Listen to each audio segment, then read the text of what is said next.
SC corporation మీద మీరు 3267 కోట్లు కేటాయించి ఖర్చు పెట్టింది కేవలం 28 కోట్లు. ఇదా నీ ప్రేమ దళితుల మీద?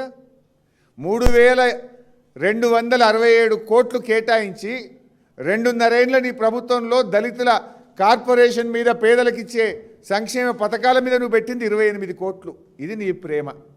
దళిత బంధు పథకానికి ఈసారి బడ్జెట్లో 0 నిధులు కేటాయించినవు. ఇది నీ ప్రేమ.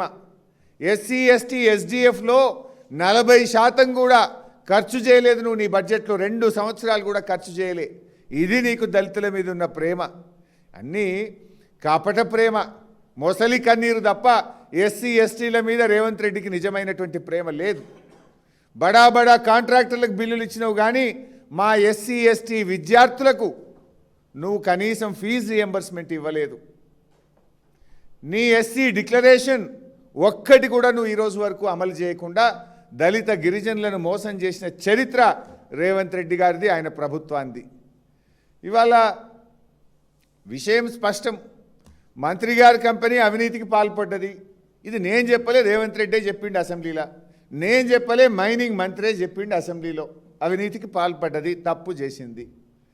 నేను అంటున్నా, మరి మంత్రి గారు అవినీతికి పాల్పడ్డప్పుడు సిబిసిఐడి ఎట్లనే ఎంక్వైరీ చేయగలుగుతుంది ఆయన మంత్రిగా ఉండగా?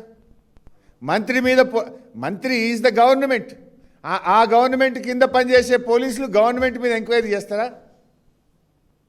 అసలు రాష్ట్ర చరిత్రలో, ఈ భారతదేశ చరిత్రలో ఎక్కడన్నా మంత్రి తప్పు చేసిండని ఆ మంత్రి కింద పనిచేసే పోలీసులు రిపోర్ట్ ఇచ్చిన ఉదంతం ఒక్కటన్నా ఉన్నదా?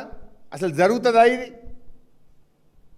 అందుకే మేమేమన్నాము, మంత్రి గారిని డిస్మిస్ చేయాలి, లేదా సిబిసిఐడి ఎంక్వైరీ కాదు, సిట్టింగ్ జడ్జి చేత విచారణ జరపండి, అసెంబ్లీలో హౌస్ కమిటీ వేయండి అని మేము డిమాండ్ చేసినాం. కానీ రేవంత్ రెడ్డి మంత్రిని కాపాడడానికే సిబిసిఐడి ఎంక్వైరీ వేసిండు. మంత్రిని కాపాడడం కోసమే సిబిసిఐడి ఎంక్వైరీ.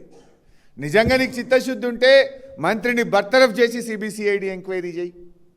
నిజంగా నీకు చిత్తశుద్ధి ఉంటే హౌస్ కమిటీ అయి సిట్టింగ్ జడ్జితో విచారణ జరిపించు.